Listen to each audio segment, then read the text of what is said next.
Mais en fait, pourquoi on ne dit pas aux gens que s'ils sont malades, ce n'est que le résultat de leur état émotionnel? Pourquoi on n'explique pas aux gens que maladie héréditaire, ça n'existe pas vraiment et que c'est plutôt des schémas transgénérationnels qui se répètent dans la famille? Pourquoi on n'explique pas aux gens que si tu as de l'hypertension artérielle, c'est parce que ton cœur littéralement étouffe, parce que tu as tellement encaissé dans ta vie que tu souffres? Pourquoi on leur dit pas que s'ils ont un ulcère, c'est parce qu'ils ont emmagasiné beaucoup trop de colère? Pourquoi on n'explique pas aux gens que s'ils ont la migraine, c'est parce qu'ils sont surmenés?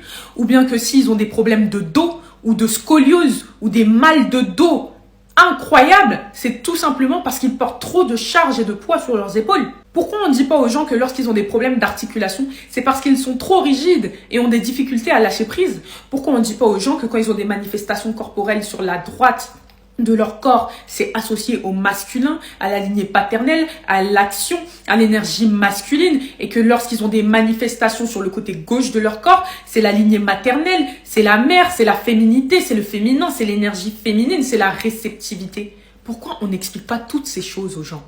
Hier, j'ai assisté à un événement sur la santé, ici à Abidjan, parce que je voulais savoir en fait qu'est-ce qui se disait sur l'état de santé. Ça m'a permis de prendre conscience de pas mal de choses et ça a été une expérience très enrichissante. Mais je me suis aussi aperçue d'une chose très importante qui est que la plupart des gens ôtent totalement les causes psycho-émotionnelles et psychosomatiques des maladies. Parce que oui, lorsque vous arrivez au stade où votre corps manifeste physiquement une problématique, c'est qu'il est déjà trop tard, entre guillemets. Pas trop tard dans le sens que ça ne peut pas se solutionner, mais dans le sens qu'il y a beaucoup d'étapes et beaucoup de signaux qui vous ont été envoyés et que vous n'avez pas écoutés. La maladie, c'est le mal qui a dit. Ton corps te parle et à chaque fois que tu as une manifestation corporelle, une douleur, un mot, une difficulté physique, c'est parce que ton corps t'alerte. Alors ça commence parfois par des petites angoisses, du style... tu as une peur énorme d'échouer dans la vie, alors tu commences par des petits coups de stress. Mais tu les négliges, tu les calcules pas. Le coup de stress commence à devenir une angoisse. Tu négliges encore, tu calcules pas. L'angoisse commence à devenir des insomnies. Tu négliges, tu calcules pas. L'insomnie commence à devenir un état de burn-out. Tu négliges, tu calcules pas. Le burn-out devient une fracture à la jambe. Tu négliges, tu calcules pas. La fracture commence à devenir une tumeur osseuse. Tu négliges, tu calcules pas. La tumeur osseuse devient un cancer. Et puis le cancer passe à la phase 1, puis au stade 2. Puis au stade 3, tu négliges, tu écoutes pas. Et puis le cancer passe au stade 4.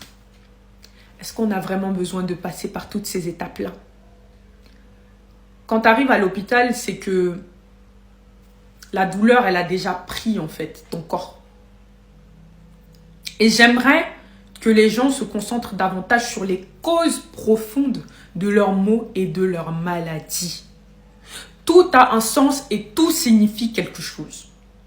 Donc, cet événement, ça m'a plutôt donné l'ouverture d'esprit et l'idée de me dire que, ok, il faut que je commence à faire des contenus sur les malaises, les maux et les maladies pour que les gens puissent étudier leur corps, pour que les gens puissent comprendre qu'est-ce que ces maux, ces malaises et ces maladies signifient chez eux.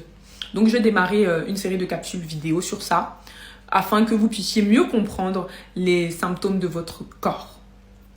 Donc, voilà, j'espère que cette vidéo vous aura plu. On va dire que c'était une vidéo un peu introductive de ce nouveau concept. Et puis, on se dit à très bientôt. Bye bye.